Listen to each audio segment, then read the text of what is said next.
It's Municipal Clerks Week, and Municipal Clerks Week, we need to recognize one of our own here, our wonderful clerk, Miss Melody Schuler. And so we didn't have, we put this together and are signing off on it. Whereas the Office of the Municipal Clerk, a time-honored and vital part of local government, exists throughout the world, and whereas the Office of the Municipal Clerk is the oldest among public servants, and whereas the Office of the Municipal Clerk provides the professional link between the citizens, the governing bodies, and the agencies of government at all levels, and whereas the municipal clerks have pledged to be ever mindful of their neutrality and impartiality, rendering equal service to all, and in your case, always with a smile on your face. Whereas the municipal clerk serves as the information center on functions of local government and community, and whereas the municipal clerks continually strive to improve the administration of the affairs of the Office of the Municipal Clerk through participation in education programs, seminars, workshops, and the annual meetings of their state, province, county, and international professional organizations. And whereas it is most appropriate that we recognize not only the accomplishments of the Office of the Municipal Clerk, and of course of you, so whereas 2019 is the 50th anniversary of Municipal Clerks Week, therefore, we do recognize the week of May 5th through May 11th, 2019 as Municipal Clerks Week, and further extend our deep appreciation to our town clerk, Melody Schuler, and to all municipal clerks for the vital services they perform and their exemplary dedication to the communities they represent. Proclaim this 7th day of May, 2019.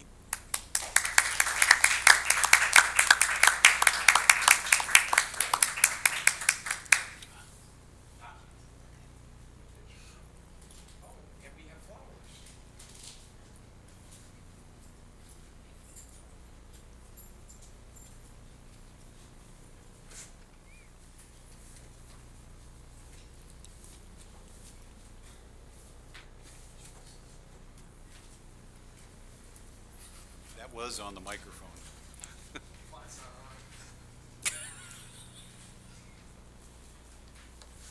Okay, we're going to go ahead and resume the budget session. We thought for a while, given the rawness of some of the things that have happened the last few days, maybe we debated whether or not to continue to go forward with the police at this point in time, but we decided to go ahead because the week's going to get busier, and as the police department shows their respects to the officer in Mooresville and the like. I believe that's now Friday that the funeral is. Yesterday, I want to say this before we get started with Chief. Yesterday, everybody's frustrated coming out of Friday. Frustration may be the most polite word. There was anger. There was lots of things. There was a lot of conversations that were floating around afterwards throughout yesterday. This board, we met one-on-one due to our new quorum rules and the reduction of a commissioner. We have to be very careful how we meet. But I want to reiterate something that this board was unanimous in their conversation yesterday. We simply stated, we look at the budget as the most important policy document that's built and adopted every year. It serves a multitude of purposes. Yes, it's a policy document, but it's a financial plan, it's an operational guide, and most importantly, and where the focus is, it's a communication device to the community. It reflects our values. In our case, Waxhaw Life. It reflects the compromises we have to make to provide for Waxhaw. It guides and defines our actions with specificity. Again, that's where you're getting the questions from us. It structures the future and establishes a vision, and it communicates with the utmost transparency to build trust in both the operations and vision for the future. We are not in the mode of, nor have we ever been in the mode of trying to pit against staff. We are getting asked on a daily basis, what are you doing for the community? where's our money going?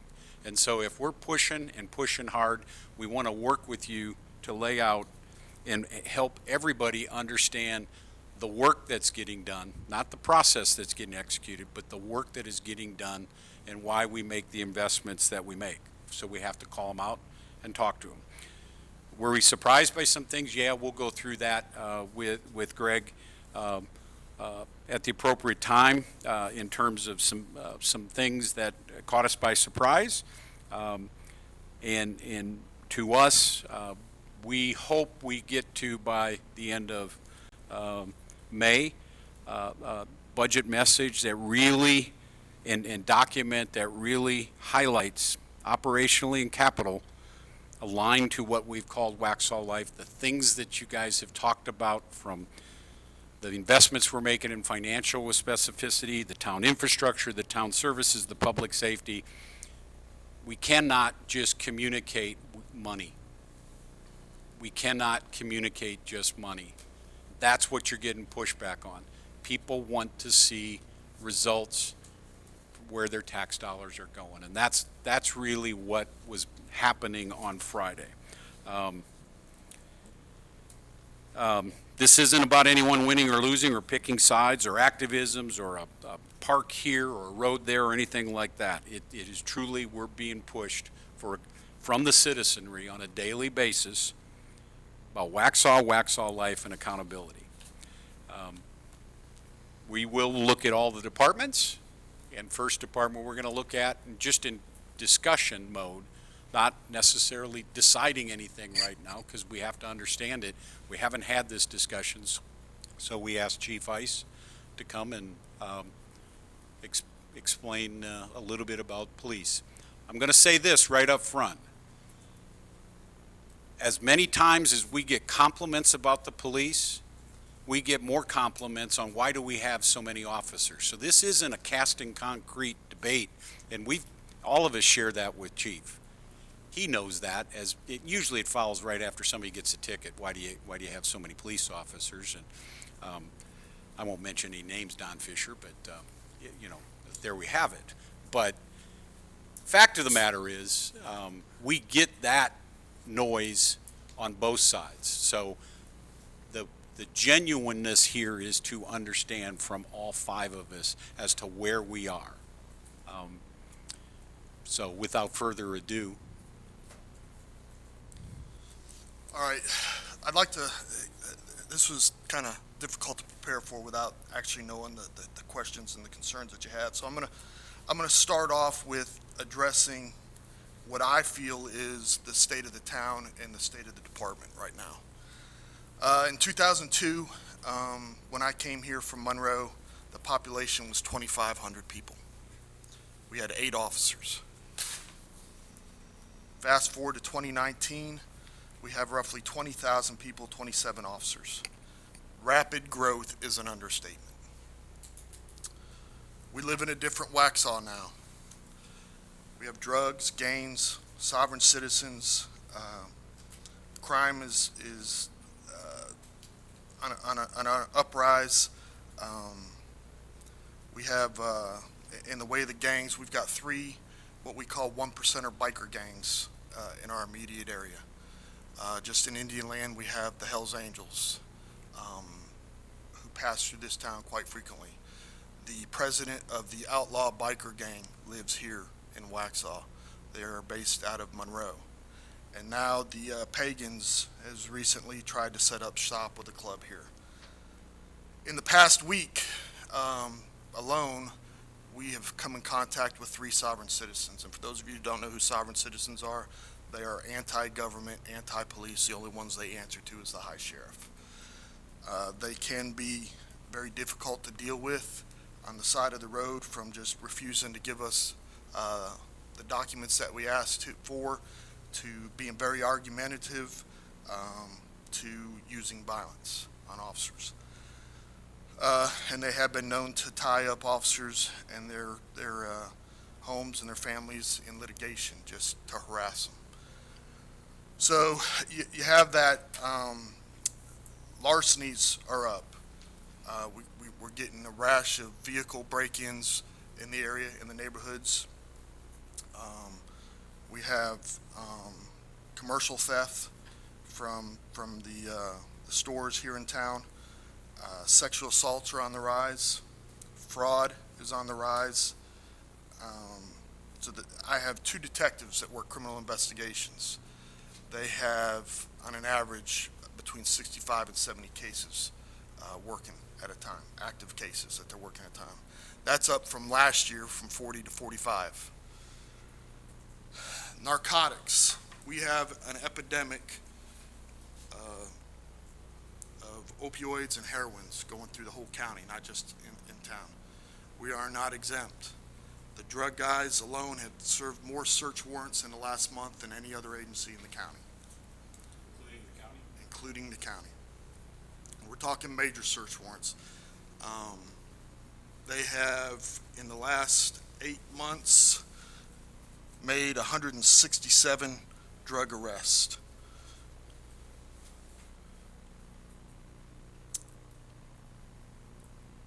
And that is not only just drug arrests, that could be stolen firearms, what have you.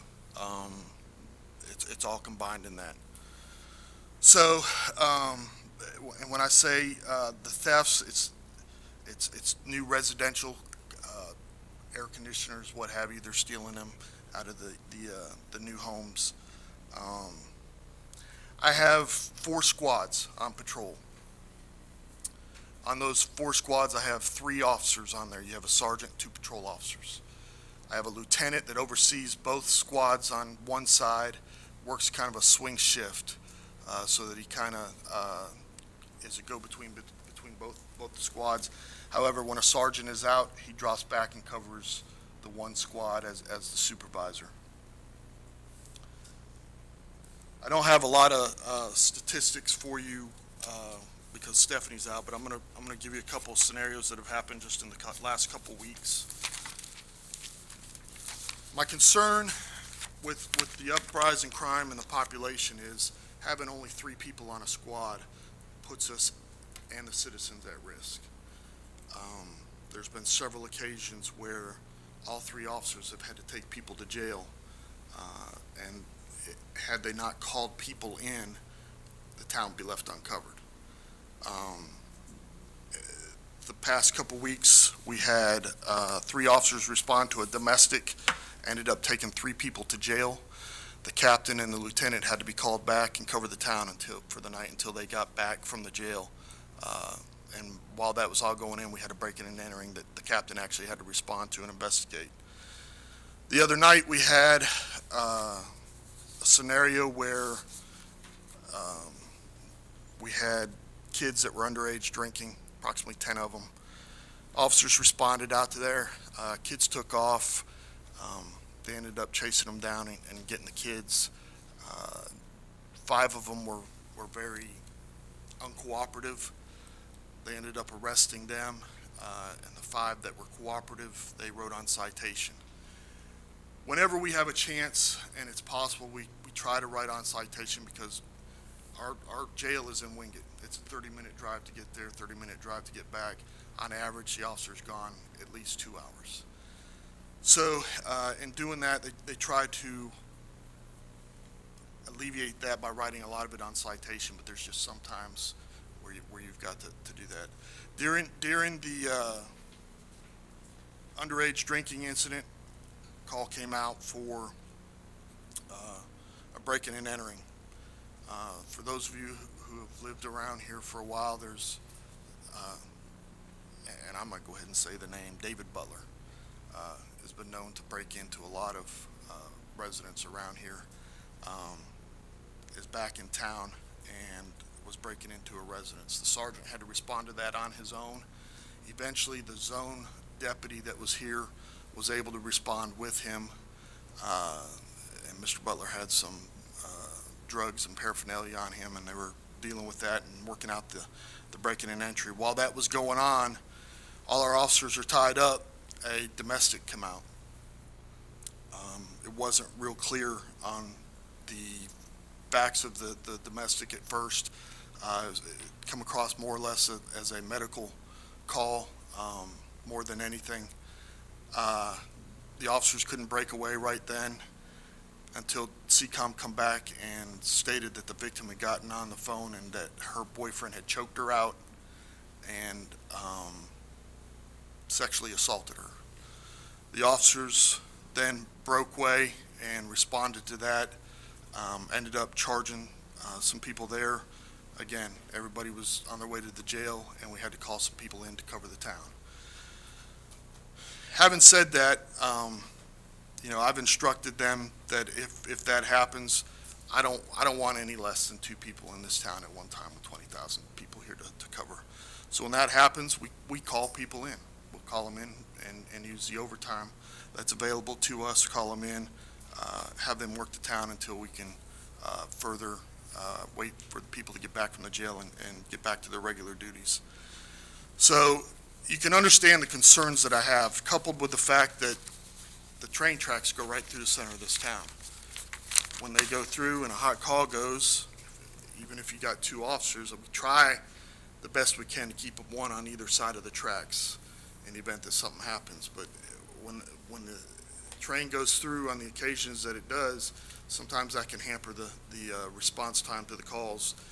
That is a safety concern as well. This weekend, we had 3 use of force scenarios where the officers had to use force. In those, 2 of the officers were injured.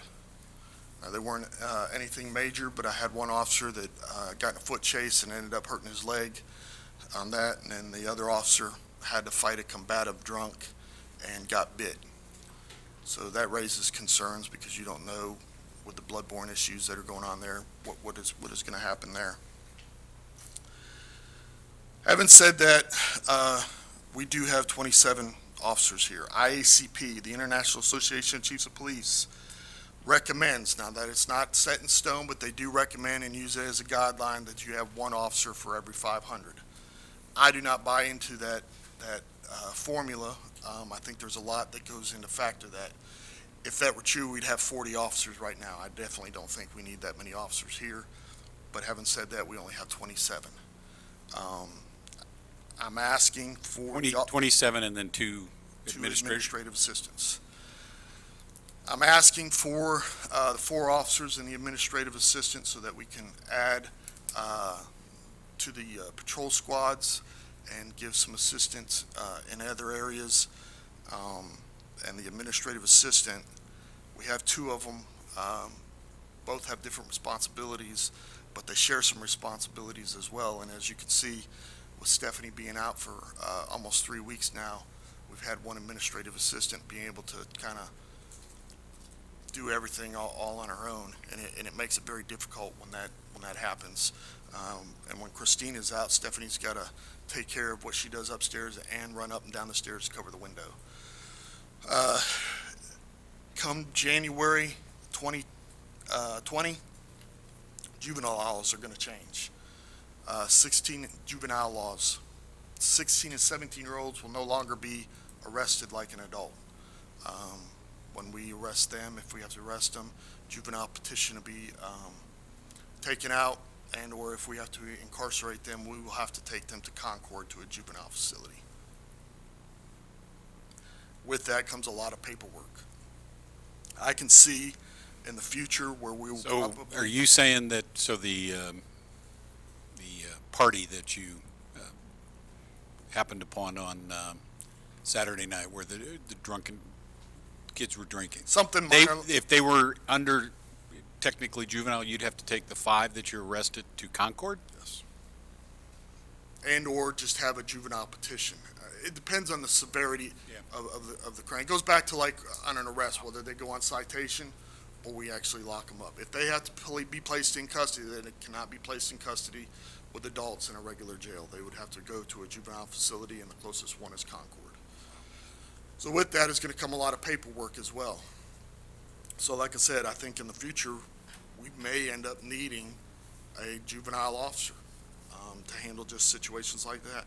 The mental health issues that are coming about, I can see laws that are going to be changing to kind of, I don't want to say hamper or restrict us, but it's going to make it more difficult for us to do our jobs and the requirements that's coming down the pike for that. So, you know, we have some challenging issues that we are facing. You hear me say this all the time. While this is a safe city, and I'm not trying to cause panic by any means. I'm just stating facts of what we're dealing with. We're not Mayberry. Things happen. The city of Mooresville, I'm sure, thought that what happened this week would never ever happen to them. I don't want to ever have to get that call. And I'm not saying that this is the answer to solve everything, that I won't get that call. But at the end of the day, I have concerns when I go home at night about the safety of our officers and our citizens, and what happens all too often, and that we are short-staffed. It's scary to me, and I think it can be a liability and cause for a lot of pain and heartache in the future. Having said that, events comes into play on a lot of this stuff. But the town has graciously made it available for us to use our reserve officers to come in and work the off-duty for the events, for some of the other stuff that takes and alleviates a lot of pressure from our officers having to come in and do that. You know, that you get to doing that so much, and you try to accommodate everybody, and then work your regular job on top of being called in when we're shorthanded, and before long you don't have a life. You got to be with your family. So I appreciate what the town has done there, and it is helping a good bit. We utilized that this past weekend. So that kind of sets where I'm at, and why I need the officers, and where we're at as a town and as a department. The other issues that I kind of heard mentioned Tuesday was training and travel. We have a good-sized budget for training and travel. However, if you break it down, add the training and the travel together, with the amount of officers that we have, it equals to about $1,884 per officer. I preach training. I want us to train. I want us to be one of the best and well-trained departments around. We have the biggest department in the town with the most liability. You have the potential to decide life and death every day. Why wouldn't you want your police officers trained? Having said that, we do look at online training when we can. A lot of our mandated training that's mandated by the state, we try to do online. We try with our facilities to host a lot of training, as we are today, where we not only don't have to travel very far to get that training, but we also get a couple extra slots in the school for hosting the school itself. So it's a win-win there.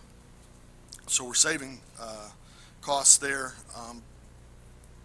but most of our training for patrolmen especially is provided by the state up in Edneyville or down in Salemburg, where they go, and there's relatively very little cost for that training. You know, you'll have the food and the per diem vehicle mileage and what have you. They take their own town vehicles, so that we don't do that.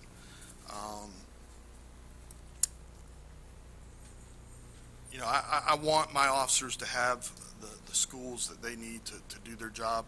We don't only send them to the skill set schools, but we also send them to leadership schools.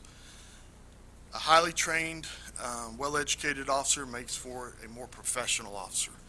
Cuts down on liability. We've had one lawsuit since I've been here, and that's pretty remarkable. And I think a lot of that is due to the caliber of people that we're hiring, and the training and the education that we're putting forward.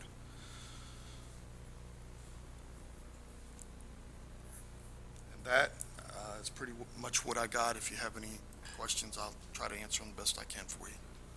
I do have one question regarding the training. I do think that's important, and I agree with you on that. But do we have something in place, a policy in place, that they have to stay with the town of Waxhaw for a certain period of time after we pay for training? For college, we do. So if we're paying for their tuition, there's a limited amount of money that they can use per person per year for their college tuition. If they take advantage of that, they have to stay past that last class for 2 years, unless we decide to part ways with them beforehand. The town does have a training and travel policy in that, there's a mileage barrier, I think, to where they go so far before they can collect any per diem or stay in a hotel. But as far as the additional training, I guess my concern is if the town is paying for additional training, which is great, but then do they move on to larger cities? I think that's a chance that you got to take. I think that's a struggle that every agency, every department, every municipality deals with. I mean, I don't have a crystal ball, so I don't know, but I'm not going to let that hamper me from making my officers get the training that they need because of the fact that they may move on in the future. I will tell you this, our turnover is not what it used to be. People are coming here because this is where they want to come, whereas in the past it was a stepping stone for them. And then you may have issues with concern over that, but we don't have a lot of turnover here. I had to let one go yesterday, but he was only here a couple months and just couldn't make it through the FTO process. So we have fail-safes in place that can kind of help us determine that. It's not foolproof by any means, but we have a program in place when we do the hiring that it's pretty strict and stringent. You don't just come in, ask for a job, strap on a badge and a gun, and you go to work. Back in the day, that's the way it used to be. It's a 3 to 6 month process to get anybody hired. Number one, it's hard to find good candidates that are out there right now.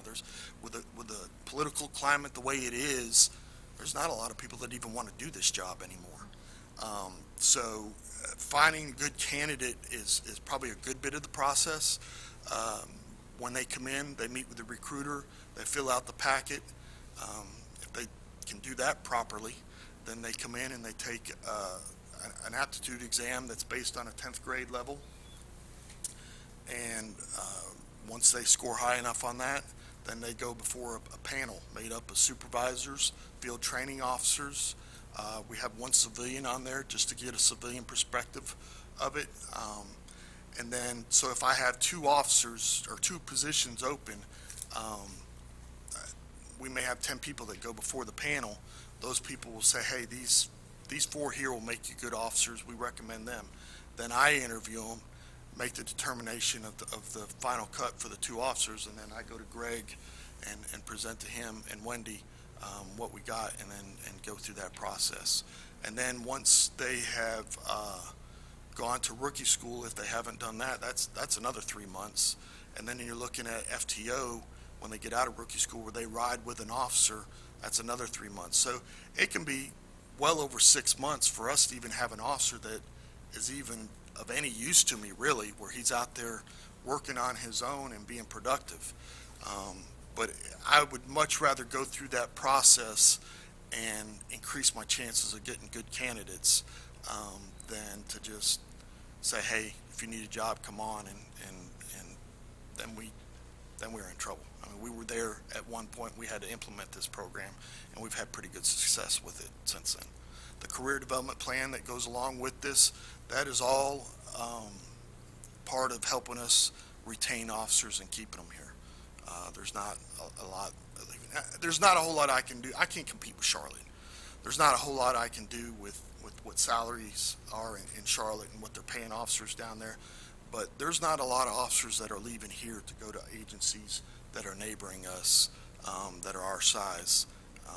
We're just not having it. I'm not seeing it. Now, tomorrow we may have an influx, but as of right now, I'm not seeing it. We had the one that was a quality of life after the pregnancy, right? I mean, she wanted different hours, didn't want to be on patrol, kind of thing. You couldn't accommodate that. Yeah. Could you briefly mentioned it, career development, that program, what does it mean, the salary increases, et cetera? So, that used as a competitive tool, kind of thing? right, so we were way behind on salaries, and when Warren was here, I went to him and presented the program that a lot of agencies, Monroe, the sheriff's office, a lot of neighboring agencies are using. And again, it's training based. They have to go out. If you don't get the raises in the career development plan, it's because you're lazy and you're not going out and working for it. There's requirements that at each level that we have that they have to do, and if they meet the time frame of, and they got so many years of service, they're eligible to go to this rank, but they have to complete these courses before doing so, and then they have to take an exam before they do that. I was having officers come in and they were getting discouraged because I have young guys that are sergeants and lieutenants, and they're thinking, there's no hope for me to get promoted here, and they were leaving. It allows them to get a little rank. It gives them experience at a lower level as a supervisor, prepares them for the future when we have to have them as the frontline supervisors and the sergeants and lieutenants, and it provides a little extra incentive for them, and we've had pretty good luck with that thus far. But thank you, this is the information that Thank you very much. to hear. With the training that you have and the number of people that are now in the town, which you say is approximately 20,000, and only 27 officers, with the training that you're doing, are you also including, I see very standard training that it seems that, you seem to go to, but is there also a diversity training program that they experience as well? Part of the career development plan is certain officers are required to go to the CIT training. The state has mandated diversity training that we have to take every year. So yes, there's a good bit of that training that's in place that is required of them. Okay, so this is about budget. How would you use four officers? What would that change in how you operate? And what workload would change? It would give us the fourth man on the squads, help out the detectives' caseloads a good bit, and be able to keep community police squad going the way it's going.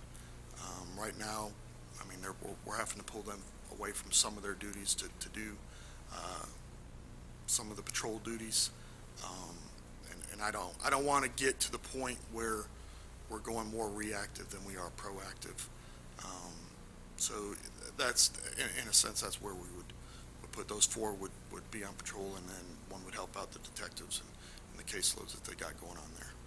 By the way, the narcotics officers not only do the narcotics, they do the ABC inspections as well here in town. So, I mean, they stay pretty busy in doing that.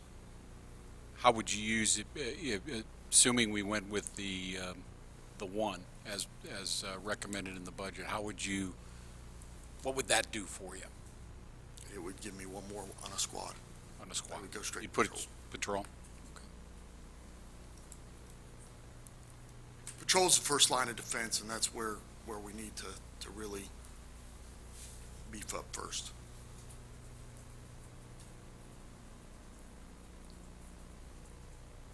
Other questions for? So there would be then 4 people per squad, It'd be a sergeant and 3 patrol officers. sergeant, 3 patrol officers for each shift. Yes, ma'am. And then the lieutenant would still continue to work the swing, and only drop back to work a squad in the event that a sergeant was out. Right now, I got a sergeant. Lieutenant Mulligan's working a squad for the next 6 weeks. I got a sergeant that's on paternity leave. He had twins. If I had twins, I don't know, I'd stay out the whole 6 weeks, but he's going to be out a while, so we're short there. In June, I'll have 2 officers that are out on paternity leave as well. So that's the other thing that factors into this is when someone gets sick, goes on vacation, goes on paternity leave, maternity leave, we gotta allow to pick up the slack there.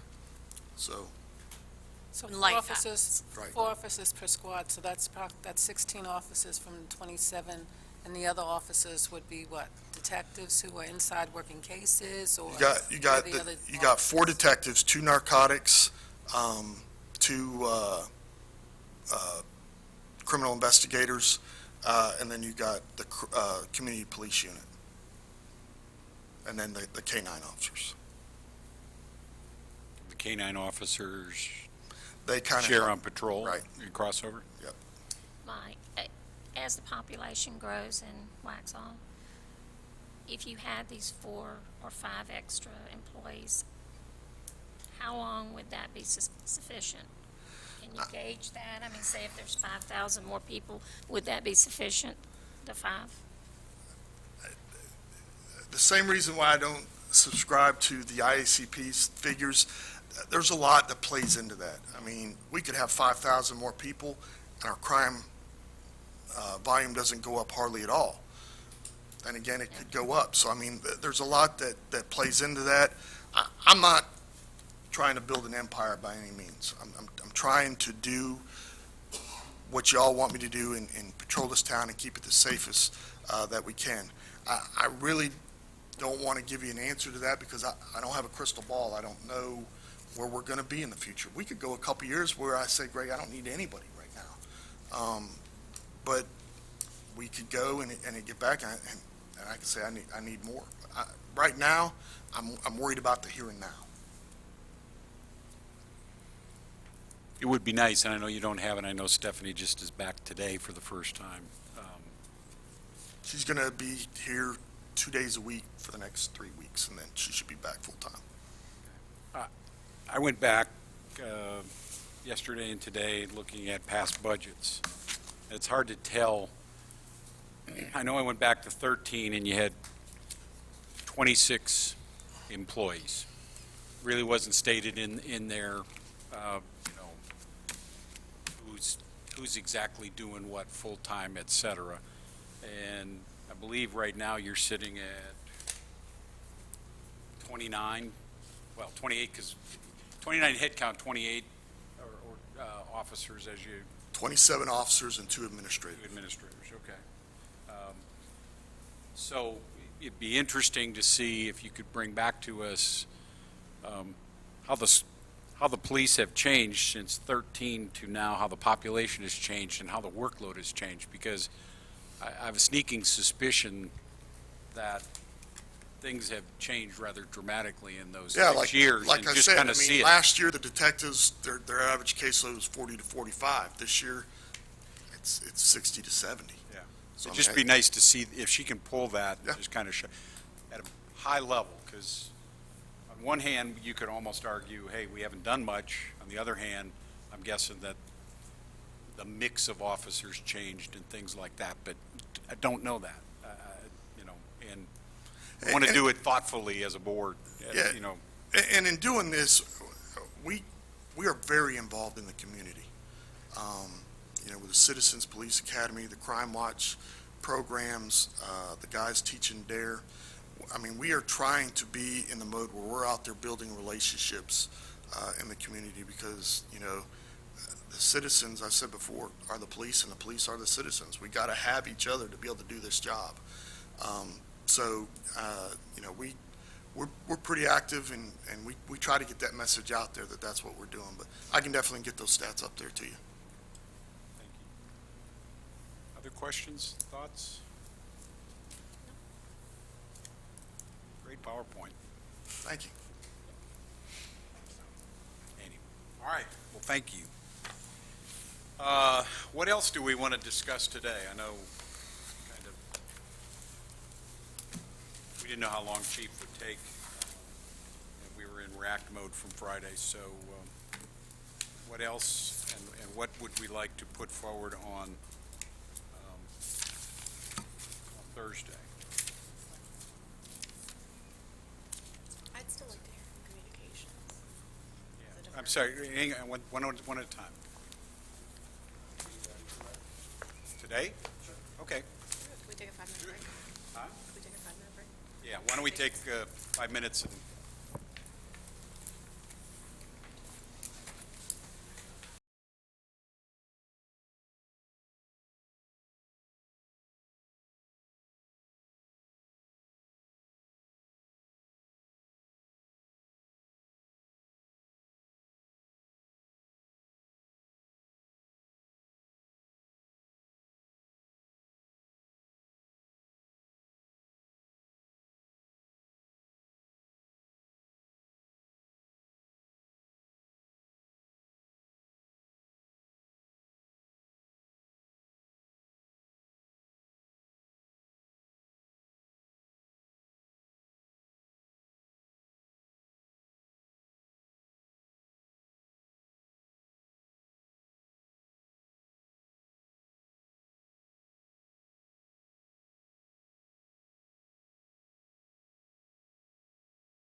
said that there was frustration, and me and my staff we are not frustrated.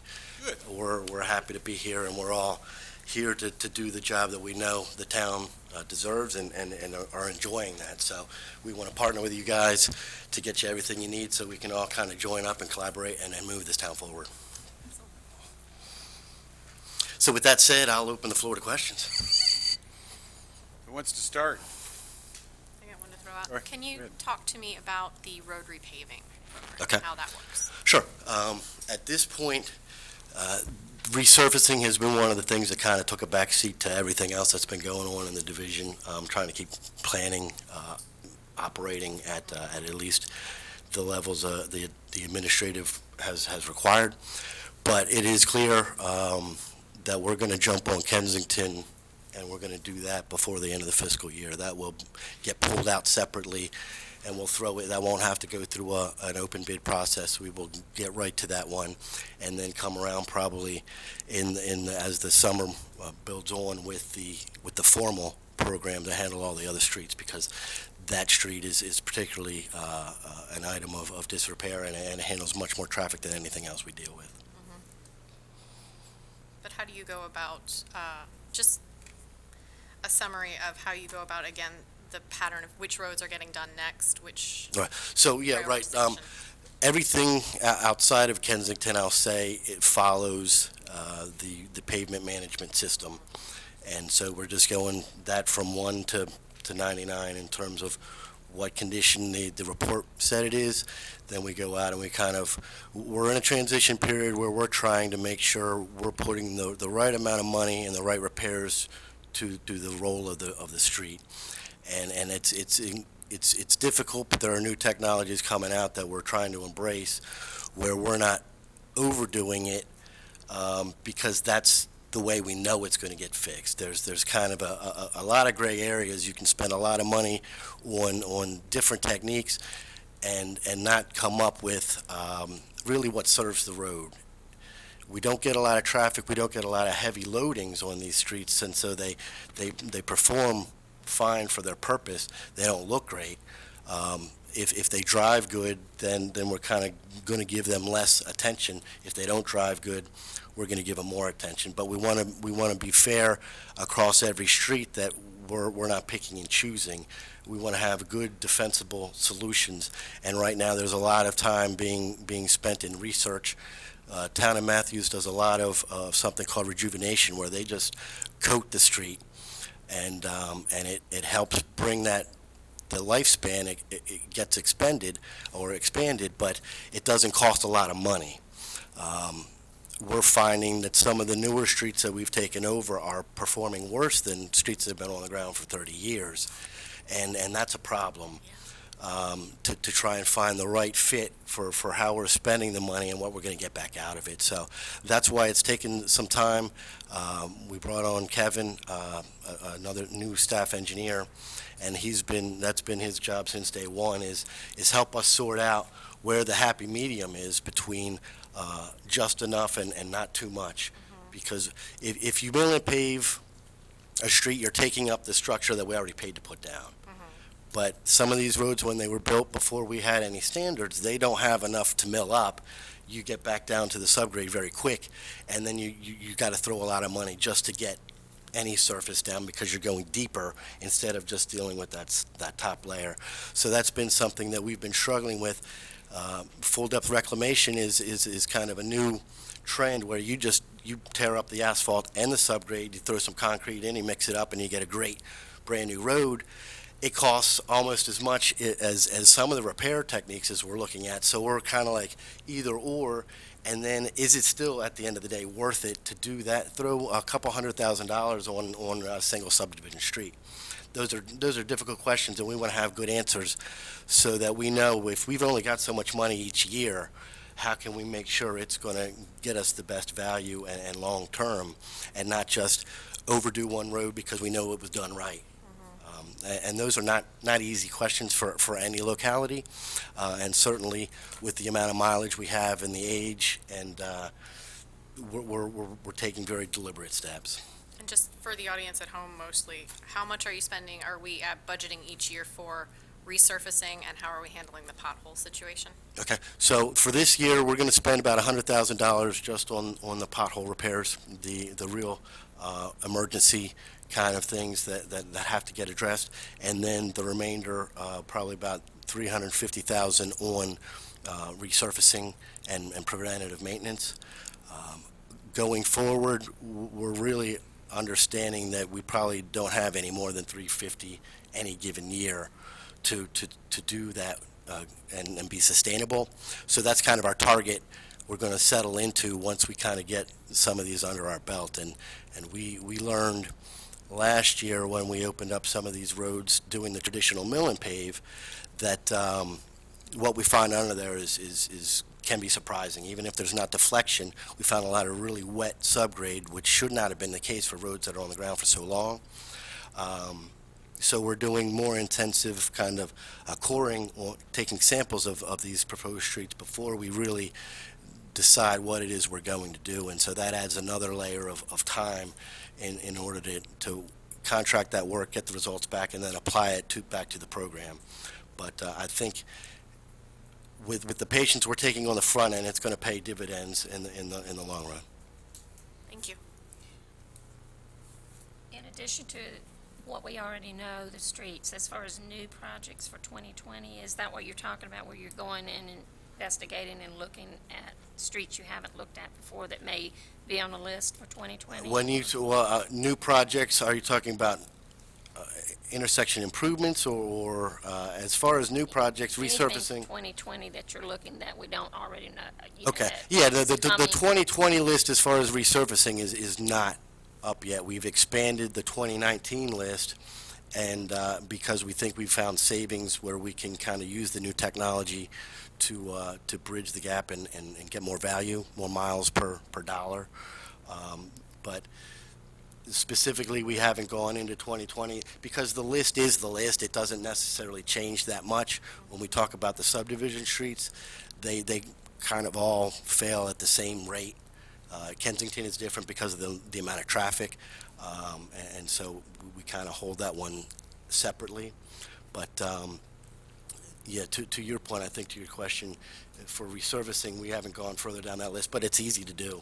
I mean, with the ones that we're already on this year's, we just go down to the next couple lines and can show you what next year Yeah, I'd will like be. to see that. Okay. Thank you.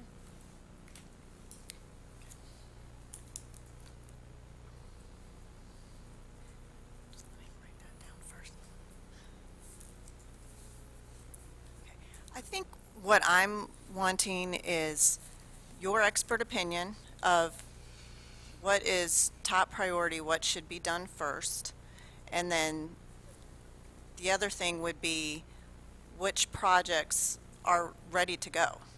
And they may be two different things, but I'm wanting to know what those are. And I know that Greg put in the budget summary that there's over $1 million of transport available for transportation projects. And I don't, did that even include the Landover money? No. So, I mean, we have money available, and it's time for us to start making some decisions on that. So I would like to, from you, and I know you've presented lists of different projects, but I'd like to know, in your opinion, what you feel is the most critical, and also which projects are ready to go. Okay. Yeah, it's not a simple answer, and that's why it's so difficult for me to say with a high degree of confidence this comes to the top because of all of this. There's so much going on at the same span of time between what TIAs are going to do for us, what the state is planning to do, and what we on our own have the ability to do, that it changes over time. And I think to kind of, in short, get to your answer, my first priority is to get the projects that are already encumbered moving right. And there's a lot of them, but between the Kensington intersection, the TAP grant, and Waxhaw Marvin sidewalk, that takes a lot of capacity immediately, and those are dollars that are budgeted, and we want to be spent wisely and show the results from in a positive fashion, not just get it done for the sake of getting it done. And so I think we will prove when these come to ribbon cutting that has been patience and discipline well spent. To follow that kind of up is, on the horizon, there are a lot of moving pieces between what the widening is proposed to do and where we think it needs to go, how it impacts our decisions. The Waxhaw, Marvin, Kensington intersection, that's something that is imminent, but when, say, the church is a partner in that and their project didn't encumber their TIA requirements, that leaves a funding gap. And right now, there's no answer what that gap is and how that's going to get solved. So that's a threat to my decision-making in would I spend money elsewhere before I know what's going to happen there. We have a bridge project coming up as well. They want to replace the Waxhaw Marvin Bridge. Initially, they said it's only going to be 2 lanes, and they're only going to put room for sidewalk and bike ped. I'm lobbying to get them to expand that to be in line with the Waxhaw Marvin corridor study concept. And I don't know, that meeting's next week, I don't know if they're going to do that or if we're going to need to have funds ready so that it happens at a time that makes sense and we get one shot at these bridges. And this is a bridge that overtops and conceivably cuts off town in these high flooding events. So again, I'm trying to set the map before kind of going in any particular direction that I can't, come back and change after we're set. I think to simplify all of that with the options on the page that we gave you, I think Pine Oak and Waxhaw Marvin Road realignment is the lowest hanging fruit in terms of it's not so big that it becomes its own kind of legacy to manage. It's also low priority in the state's mind because it just doesn't hit anything else on their radar. And it is a safety project. So, and no developments around that's going to kind of require it to be done. So it, in my mind, does come to the top and say this is something the town could add to the list, give us something to focus on going forward as we bring the other projects to fruition. This one can jump right in a good spot and be easy to take down and provide benefit to the citizens. And so could the Landover amount cover the cost of that? Well, the Landover amount, I think in my mind, I'm keeping in reserve to know that we're going to be able to get out of that intersection improvement what we need to get done and when we need to get it done, which is soon, right? And also, there are those bike ped improvements to the bridge and along Waxhaw Marvin Road fronting Mill Bridge, say Phase 5, did not put sidewalks in. And so we've got gaps on that corridor that money from Landover can be used. And so that's in my mind, and hasn't been put out kind of in the public view for kind of discussion, but those are the kinds of things I'm kind of earmarking in my mind for that money first, unless something comes up that really takes precedent over that. And these discussions help us all, I think, kind of bring that conversation to a fruitful purpose. Anything? Okay. This is not so much a question for you as for the board. I don't think we've given you good or adequate direction yet on the STP. We've brought up questions several times and not come to a consensus yet on where we stand on, do we spend money on DOT roads or only town roads, only inside the town, or do we spend money on intersections outside of town limits? Do we repair or upgrade existing sidewalks, existing facilities, or focus on places that don't have them yet? I think if we could have a discussion on that or maybe come to consensus on any of those points, that might help. Well, I understood that you wanted to keep it in town. Okay, so you, And that you weren't necessarily tied to whether or not it was DOT or local, as long as it served an imminent purpose to the town. I think NC 75 and 16 turn lane was popular, and and also the 75 and Old Providence roundabout is popular, and those are both projects that are on a parallel track from Union County in their critical intersection analysis score at the top two of their list, that they would put to the CRTPO Excellent. on our behalf. And so I'm kind of following that conversation as we contemplate what to do with our funding and where it's best served.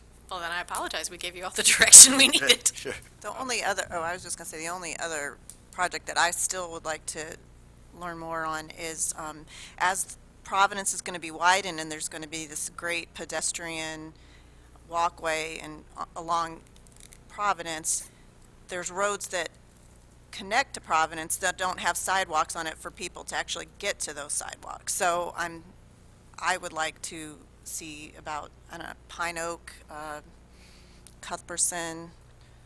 I know that's, I don't know if all of that's, is that, Yeah, Part of Cuthbertson it's is in the county, but- Cuthbertson is county and state road, but they won't necessarily do anything there, so that's a good Powell bill eligible or any other fund that whether we see fit would kind of address Cuthbertson. Development that comes along the frontage will put in those sidewalks on that side, so that's always a planning tool for us as we make our decisions. Pine Oak on the Prescott side is due to get sidewalk on their side, but it's not necessarily useful there because the residential and the grade separation between the Prescott development and that road are kind of make it not really useful. We've been in discussion as we finish their phasing plan and the amendment of their TIA to potentially cooperate and put that sidewalk on the other side and benefit both the town and the project at the same time. I don't have cost estimates to know whether that's feasible or not, but we have talked with the developer about that and have to follow up before they finish their phasing plan. So we are keenly aware. Pine Oak in its own scores well from our existing rating system. The issue of right-of-way is always kind of at the forefront of all our projects. Right-of-way is slowing down everything we're doing, particularly if it's related to a grant, because of having to follow the federal guidelines. And so if we can do something that's outside of a grant and kind of fits in with the other goals of our stakeholders, then I think that's really the direction I'm leaning in. So when you're talking about sidewalks, I know that approximately, it might be almost a year ago, but I just received the same email again from another citizen regarding sidewalks and connectivity, right there along Kensington, as you pass Kensington Elementary coming towards Waxhaw, and with Lindsay Meadows coming across the street, I believe that they're going to be putting in some form of sidewalk around there too. It has been asked if we, in fact, once we're doing Kensington and putting in sidewalks, if that too can be a connected sidewalk along that path of Kensington. Is that something that can be considered or be considered as well? Absolutely. Early on, when Lindsay Meadows' plan was moving forward, and then in conjunction with the intersection improvements and potentially the church's improvements, I laid out a map with Orion to kind of detail how can we get the sidewalks into all those quadrants. One, to serve the density of residential in that area, get them down to Town Creek Park, tie that into the bridge improvements, and so this all comes together all in a seamless manner. Lindsay Meadows will be putting in sidewalk. Quellen does not have any sidewalk. That's a kind of an opportunity, let's say. The church's project is not moving forward in any tangible way where I can rely on the church putting that sidewalk in when they come in. That other quadrant is county right now. We're potentially looking at it to redevelop, and so it is at least a public-owned and easily negotiated right-of-way, and I think it would be easy to put those funds to get that quadrant in. So the pieces are on the board, but no real moves have been made. So I can show you kind of that map that we have that I'm using as a guide, It kind of dovetails into the whole Waxhaw Marvin corridor study, and we know we want a particular cross-section for that road, and that helps us make the decisions quickly, but which side do we do what on and when, those still need to be determined, and I'll bring back to the board shortly our feasibility analysis on which side of the street we think the multi-use path should go on, and then hopefully that'll help fit that piece of the puzzle in so other decisions as we make them become easier. Since we heard from Chief about their training and travel, can you give us a little explanation of your training and travel in your department? How much of it is mandatory, annual, things like that?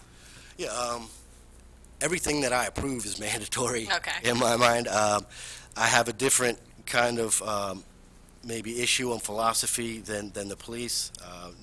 I don't know that much of mine is real safety oriented, so it's harder in that light to kind of justify. But as I'm hiring these positions and filling and dealing with each individual employee and their place and their role and where we want them to go, that's where I kind of break out what training I want them to have or need them to have, and I grow them not only as a part of the division, but as a person, because whether or not they're going to stay here forever, and that's my intent, I want them to really grow, period. And so whatever means we do a lot of free, we do online stuff. Anywhere there's an opportunity to add capacity, research, data into the division, it pays dividends. Everything is always in line with policy, and I don't think we do anything frivolous at any point, but I've had to kind of be at the mercy of the market.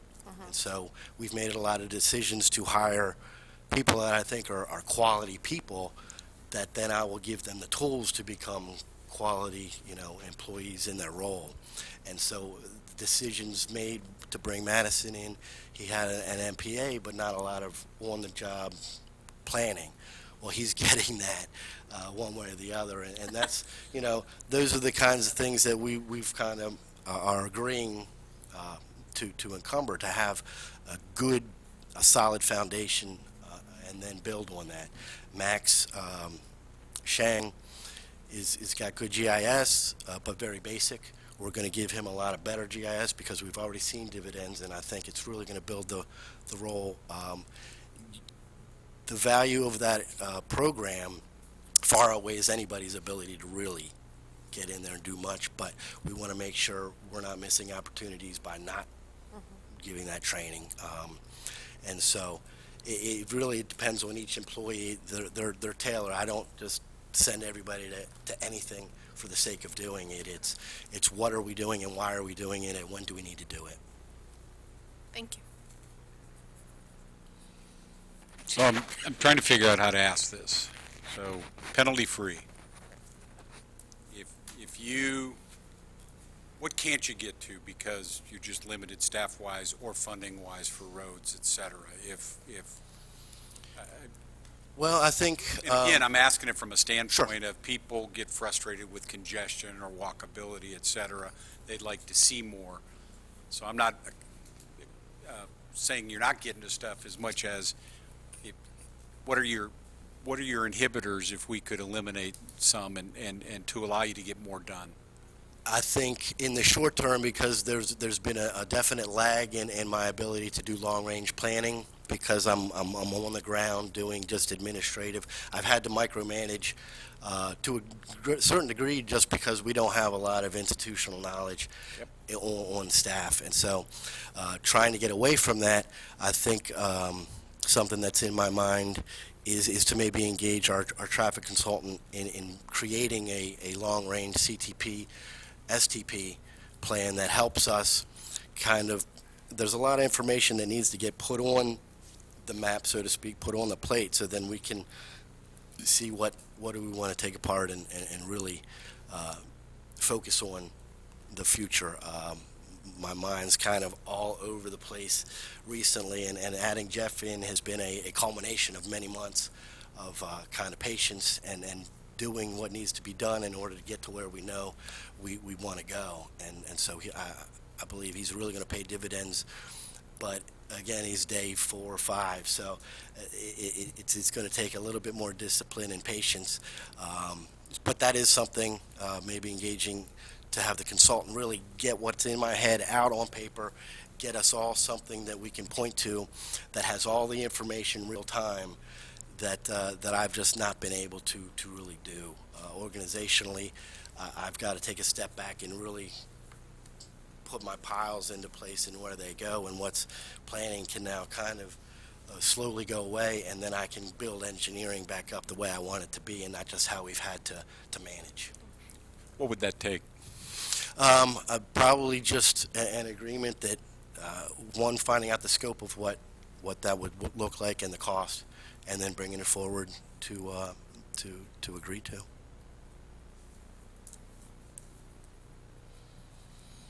And the second piece is we just don't know operationally where staffing is and isn't, because we've just been kind of piecemealing it. So I don't have enough data to tell you we don't have enough people, or we do have enough people. It's going to take us settling in and getting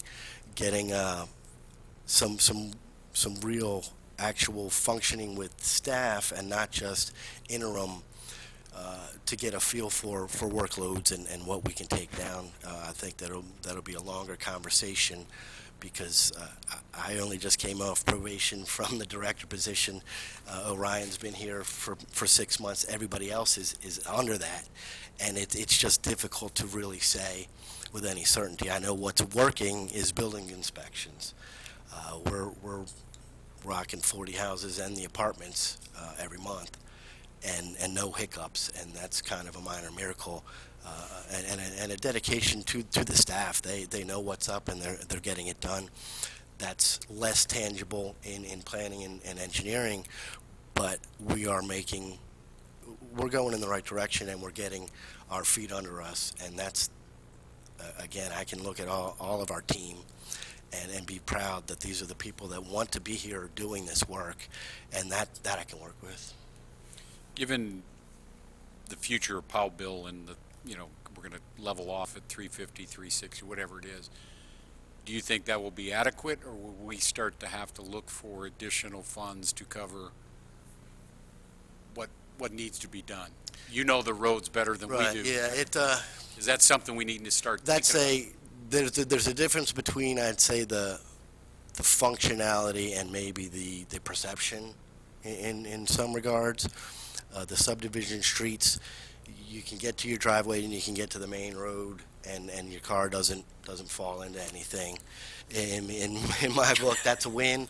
That's a new ad campaign, right? Right. I like Could be. that measurement Right, system. but at the same token, if somebody else's street gets resurfaced and it looks new and pretty, that sets an expectation. And if we compare just sheer lane mileage to the rating and the cost, no, $350 a year is not gonna move the needle in a way I think we all want it to be. When you kind of partner that sidewalks have been kind of a stepchild of our infrastructure management, there's certainly, you can't have both at all there. So another means to take down sidewalks is certainly in order. I think greenways, in my mind, are a way to get the same kind of functionality, but in a better, higher quality of life and a safer means than following the roadway. That's a much tougher item to bring, because it talks about encumbering private property or community open space, and something we have even less control of than something along our right-of-way. But it will be part of the conversations as we go forward. So yeah, back to the initial question, no, 350 is not going to do it, but we can do really good work and be defensible in how we're maintaining the roads for what they need to do. Kensington is the only real outlier because it serves at a much higher rate, and so we have to keep much closer tabs on it. With the intersection improvements and the widening coming in, we also want to make sure we're not putting money where it's going to then come in and get redone again. Just balancing, just continue to make decisions at the time based on the information that we have in a manner that we can defend. That's kind of my mode of operation. So, and then follow-on question, since downtown is our predominant economic engine, I know the TAP grant starts to get at things. Have you started to develop a look-see as to what the future of that is and the monies needed to keep that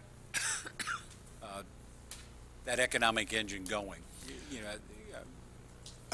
If I think I understand your question right, we've been looking waiting for the beyond, TAP. looking we've been beyond the waiting for TAP grant or yeah. specific to the TAP grant? No, we've been looking for the TAP grant. You guys are going to start that Right. reasonably soon. Right. Beyond that, we all said that that's only going to get us so far. Right. So beyond that, though, that's our economic driver. I mean, go down there this weekend, it was packed again. That's a great problem to have, but it's an infrastructure challenge too. Right.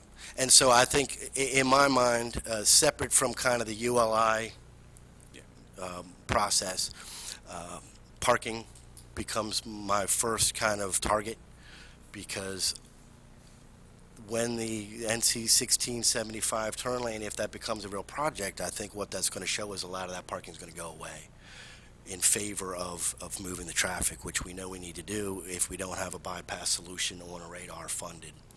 So looking behind those buildings on South Main is an opportunity, but it's not easily funded, and it's not, because it's not our property. That is a whole nother conversation that has to be dedicated time and effort to clarifying our goals and getting the message together where the residents, the businesses, and administration all agree on what needs to be done, when it needs to be done, and who's going to pay for it. Subsequent to that, we already have plans on file for the West North Main sidewalk to kind of address that curb height. That's something that's easy pickings if we decide that's where some money can go quickly. I know that ties into kind of the Nivens price conversation, and so those are, again, decisions that have to take their own process and time, but that's kind of my thinking in that regard. I think a lot of it is, in my mind, is market driven. What do the private dollars want to see happen, and how does that fit into our story, and how can we collaborate in that regard? When we talk about the widening and then the bypass, the big question mark on what happens when that traffic gets here, that's certainly keeping my juices flowing to continue. You're provide parking for them all, right? Right, right. Well, I think it's there. You just get out and enjoy the shopping you've got. That's the short-term solution, but... By the way, on the Parkway, are you aware of any letter that was sent out? I've gotten 2 calls from people over in that area, in the unincorporated, and they said it was from the town or the county that there's going to be an adjustment made to okay. Parkway? The Parkway should be nothing from the town. No. County wouldn't have any... Well, Bjorn has been engaging to revise the CTP, and initially the southernmost portion of the Parkway was on that list, and we kind of indicated, no, that's not anything we want to engage in, because we want to be very deliberate in our message there. There are sections north of Waxhaw that he wants to also amend, because frankly, I mean, I agree with him administratively that these are no longer CTP goals because subdivision has been put right in the way. But it's difficult for me to say that at a board level you're going to support it when we haven't really talked about it. And 2, I think it can be confusing to the residents, and specifically in Mineral Springs, who are still very concerned about where their property and the Parkway that we know is on our planning radar, versus all these things that are kind of on the periphery. Yeah, we don't want to give the impression that we have free use of whiteout whenever Yeah, no, changing just for not the the right sake way of to do it. changing is not anything I've wanted to put our resources toward. So you're not aware of any communication? You haven't received any either? Direct- I was no. shocked by it, but, okay. Yeah, and so basically, when anybody calls me about a question specific to the Parkway, I really have to just reiterate that it's not funded, so any conclusions are premature in any direction. We know we need to have it, and we know we need to have it sooner than later, but until it hits a CRTPO radar, Yeah, no, okay. we can't. And I think there was a train of thought I had that I'm trying to get back to when I think the longer print, and it gets to the ETJ. We've got a lot of large parcels that are under the county's kind of domain, and they don't really want to have that domain. They want to they're pushing developers back to us, and we can give them the information of what we want, but when it's not in line with their goals, the conversation ends. And so I still need a dedicated amount of energy to come to the county in that regard and say, hey, let's get an ETJ sooner rather than later, because I think both the county and the town want to have the ability to plan that from Waxhaw's point of view and not from simply a developer or maybe what the county's zoning is in place. Greg, where's Charlie with that? I know he was looking into that, the ETJ and what we could and couldn't do, and you can get back. I mean, I'm just not sure where that landed after that. Okay.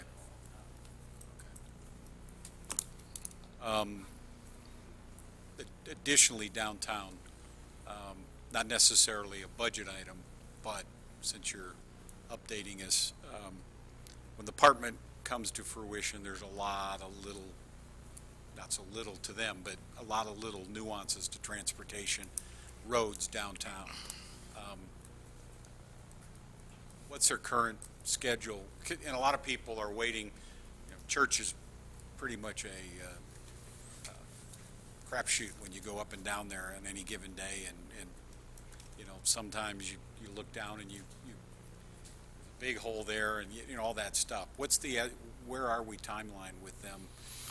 I A don't- guesstimate. I know you Right. can't commit, but because that's them and their CO depends upon it. But Right. where are we with some of that? Yeah, and then, so I do not have a timeline. I just have open communications, and specifically, we know that the off-site improvements have to be done, and that includes the upgrades to Church Street before they're going to be able to occupy that first building, and they're going to be keen to make sure that that lines up at the same time so that they can start pulling in revenue specifically, and we can be sure that that road and the off-site improvements to Church Street in both directions at Broome and at 75 are also in place to handle the new movements and traffic generations that we're finding there. The other piece of the puzzle is the vacant lot in front of Ardmore, because that's going to handle the other side of Church Street. Only the side adjacent to the apartments is going to be improved with sidewalk and a little bit of lane width addition, parking. The other side is only going to stay at its current state and just be resurfaced, and that's only going to get resurfaced because they got to replace the water main. So it's not going to be fully finished in terms of what Church Street will be when the apartments first come online. That's a conversation that we'll engage when a plan comes forward for that other parcel. Old Historic Ventures Stacks area. Right, and it's also going to fill in the narrative of what happens to the sidewalk along Broome Street going into downtown. Ardmore hit right-of-way issues where we just couldn't get the piece of the puzzle in that area together with the TAP grant.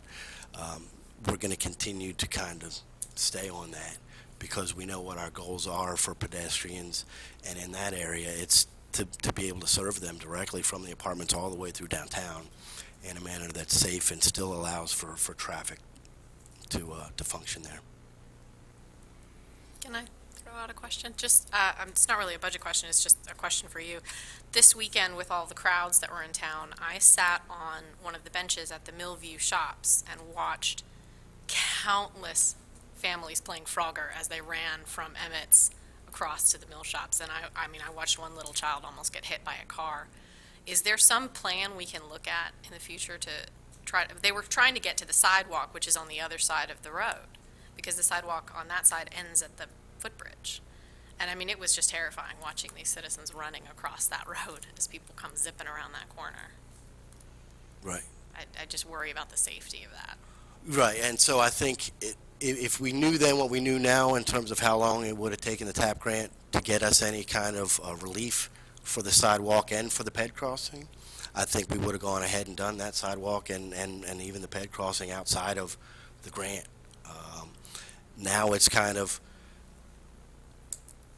it doesn't make any sense to make that decision now and just do it and unencumber those funds because we're so close to 100% and getting ready to bid. Now there is maybe another question of, is that crossing and the sidewalk enough? Are people still going to want to cross closer down to Fox's and not even utilize the sidewalk that we've got on that side? And that's certainly subject to further study once the proposed improvements are in place and we can kind of see what the patterns are. We're going to have to recheck the warrants and understand, again, sight distance, the curves coming into town, the lowering the speed limits, all those things are going to have to be taken into account as we consider that. And certainly, I don't think anybody's currently satisfied with what's going on there, but I don't know if it makes great sense to jump on it, spend money outside the grant. But it's something you'll look at after the grant. Yeah, absolutely. We'll always be open to kind of what is next up on the list. Okay, Absolutely. thanks. Anybody else? Thank you, sir. Thank you. We'll take 5 and bring Todd up.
keep you to 11:45, so get started. We better get started.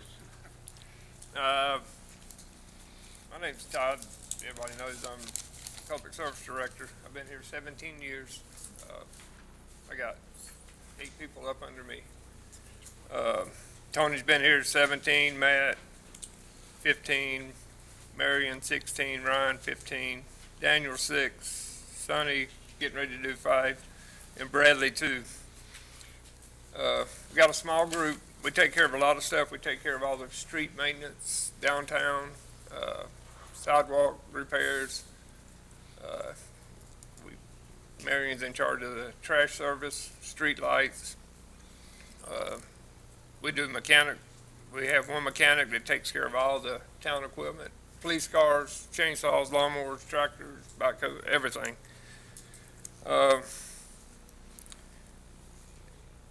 I haven't, this sounds funny, but I've never had my own office, ever. Marion don't even have an office. If somebody comes in, if one of their parents had passed away or something, she needs to talk to them about a cemetery lot. We got one office that we share, and the guys, you can't lock the doors because we only have one bathroom and it's behind our office. So it would help if we had a new facility where we could add more people and be able to do better. I mean, we do street inspections, we do the proof rolls, storm drains, we do street repairs. We do all the potholes on our streets, not the state streets. But it's just a lot goes on. That's a little background.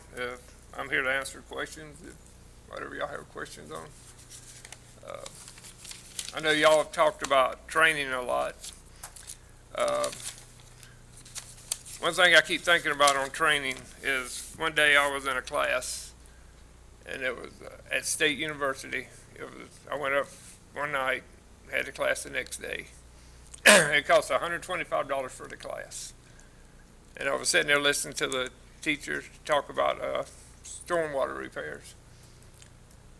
I got to thinking, I mean, we having sinkholes, this could be our problem.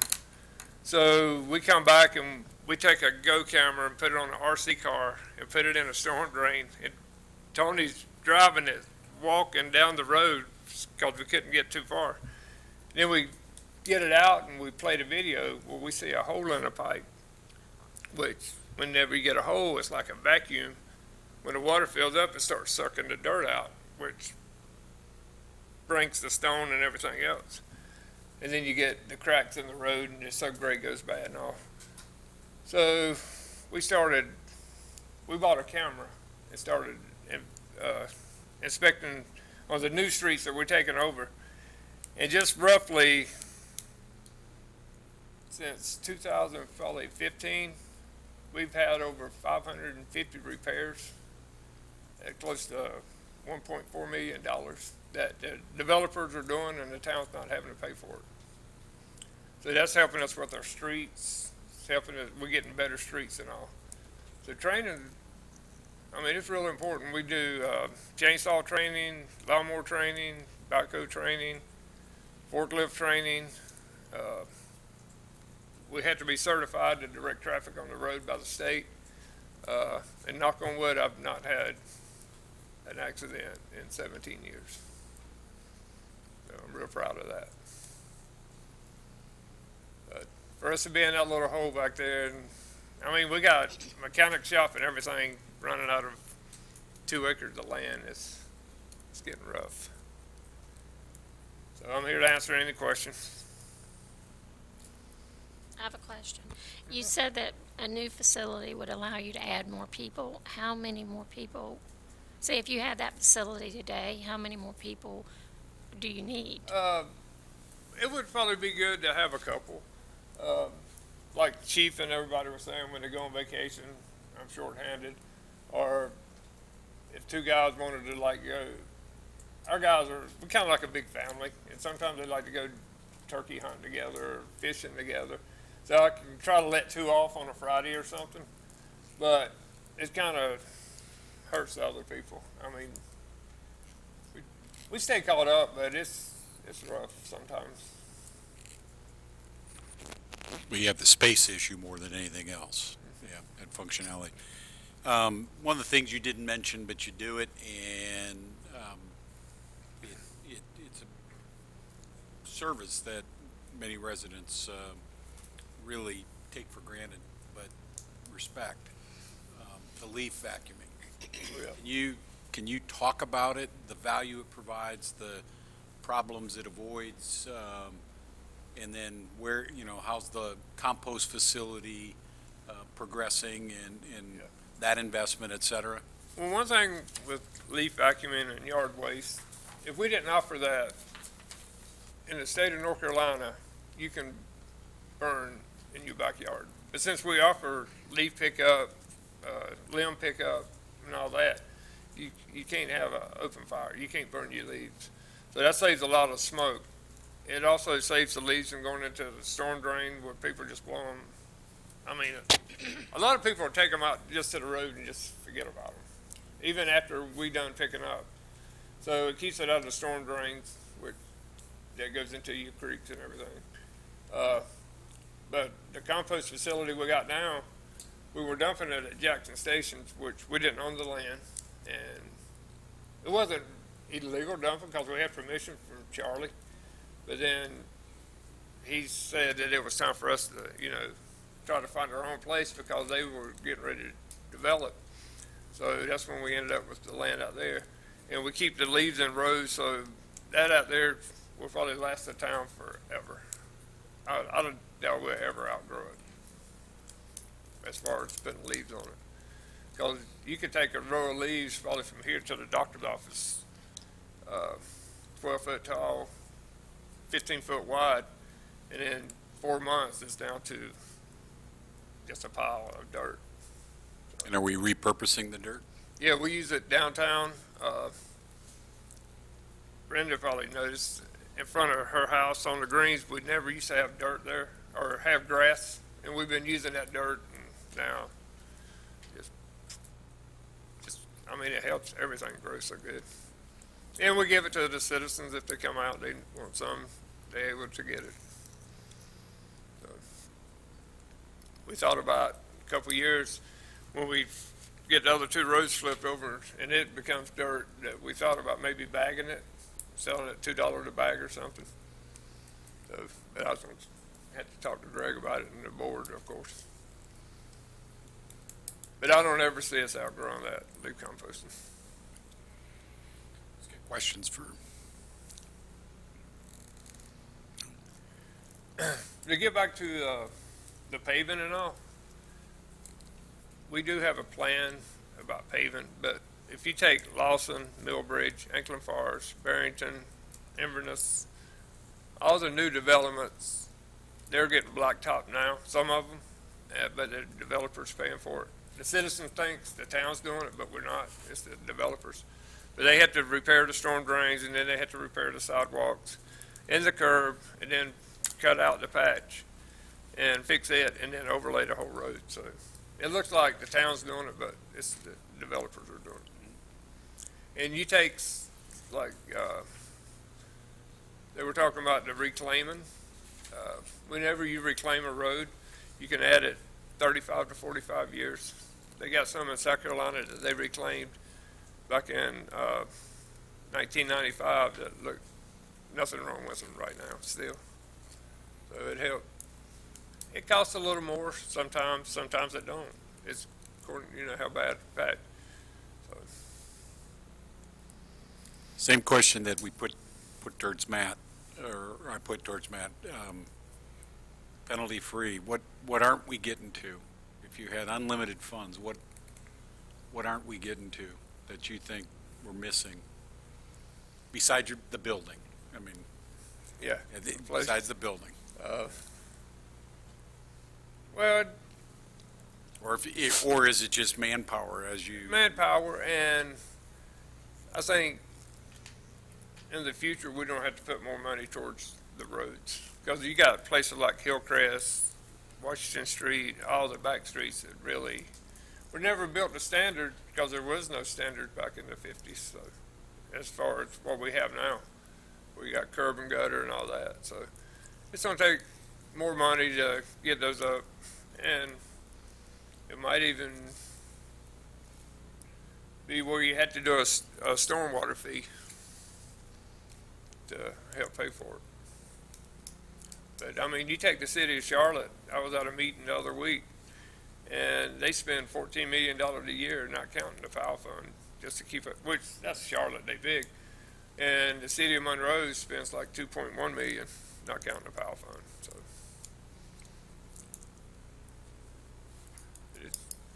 It takes a lot.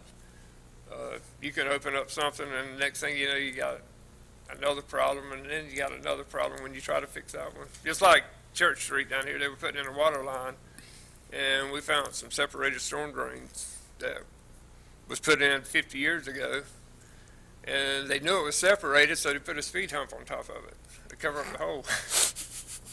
So, I mean, now you got 3 problems instead of just one. Or sometimes you dig one up and it's got a stop sign bent around it because they knew it.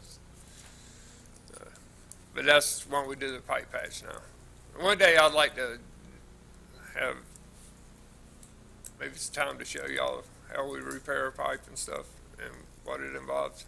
Because you could take one that's offset pretty bad and put the bladder in and fix it, and it's good for 50 or 60 years. That'd be It is interesting to interesting. see. That'd be interesting to see how that's done. Yeah. Schedule your follow-on tour that you took us around to show us all the trees once, so. We had a big tree. Sidewalks, so. But see, that's another problem we have, and you take a willow oak that gets 60, 62 inches round and a 4-foot planting strip. Well, it's not gonna work. And we got sidewalks that's offset that we didn't grind down so much that there's nothing to grind anymore. So we had to take them out and put rebar in it. You add rebar, like, take out like 5 pieces and put rebar, because the roots can't push up all that weight. They can push up 1 piece. I've seen fire ants push up 1 piece, but when you join them all together, it can't push them up. So, but it costs more. That's just some of the problems. And lights, I was looking at an email. We're getting ready to take in Curitan. Well, our policy says all the street lights has to be paid for. And they're trying to get out of it, but to pay off the street lights just in Curitan is $128,000. So when they first put them in, it was $795,000, but they've been paying on them for probably 14 years. Yeah, the subdivisions that prior to 2006 or 7, I think, all had to pay for their streetlights. I'm very familiar with that. Yeah, Prescott. Yeah. And as far as another thing, up at Kensington, they putting in the fiber optic lines. And You mean along Kensington? Yeah. Yeah. And my guys were up there mowing, and one of the guys come out from under at the bridge, came up the hill, and told them, said, guys, I need to talk to y'all for a minute. I said, what's up? He said, y'all need to be careful around here mowing. He said, we just buried 27 needles that were under the bridge. So that's why when Chief said that narcotic drugs and all were getting bad, there's 27 needles laying under the bridge. So we had to watch out for that a lot in the parks and everywhere. So it's not Little Waxhaw anymore. Anybody have any other questions? Go ahead. As a possible CIP project, when we talk about a new building, have we determined size, acreage, cost, any details on that? We have some basics on acreage. A minimum would be about 5 acres, and then a target would be in the 10-acre arena. A facility would certainly be a phased approach where it would be expandable. So we would start out with a administrative office and a number of bays, but that would be built in a fashion so that additional bays could be built over time. And then the other part of that is that your equipment yard is generally set up so that you can expand your pole barn, area so that you can get equipment out of the weather as it's added to the inventory. Right now, there's just a limit to the amount of equipment that can be added because of the yard size, and then the number of bays that are there. The bays are in use for auto repair and equipment repair. So the limiting factor by far with public services is the size of the facility. So starting with a 5-acre site would be really the planning goal. And the other part of it too is public, or Parks and Recreation should have adequate space long-term for equipment repair or storage, and that site could serve that need as well, while right now it's really kind of scattered. Because the more people you add, like police officers, if you get 4, then you got 4 cars. Or if you add Parks and Rec, they need an extra lawnmower, and I only have one mechanic. And he's military, he's in reserve, so 2 weeks out of the year he's gone. So one of my guys has to fill in. And Yeah, we were maintaining far fewer vehicles in 2012. oh yeah, We've significantly impacted the workload. I was looking back when I started here. I think my budget was somewhere around 180,000, and now it's my trash budget alone is 1.3. Lights are up 90,000 a year, so it's growing big time. Okay. Questions? Do you just want to sit and stare at us till 11:45 now, Todd, since you said you want to Yes. keep going? I'm done. I'm good. My mouth's already dry. All right. Thank you. Thanks, Todd. Greg, do you think you'll have a couple more ready on Thursday? Yes, Okay, which ones? I think we've got Park and Rec up, ready to go, and then is there any need to do downtown separately, or did all the questions get asked today about TAP that? I think downtown from an economic development standpoint would be helpful, and especially get clarity. Like you and I talked yesterday, we need to move on some of these things as well, and just make sure we all understand it, because we're getting a good list here in terms of perhaps how we might adjust some things. But even if we only take 15 minutes, I think it would be good just to keep it straight and succinct with us. We'll have at least 2 or 3 ready to go. Okay, all right. And then we will recess until Thursday at 9. We will have to end by 9:45, because there's several people, huh? I'm sorry, quarter to 11. You said 11 at the late. Got a graduation and some other things that are happening for people, so we will do that. Thank you, everybody. And again, congratulations, Melanie.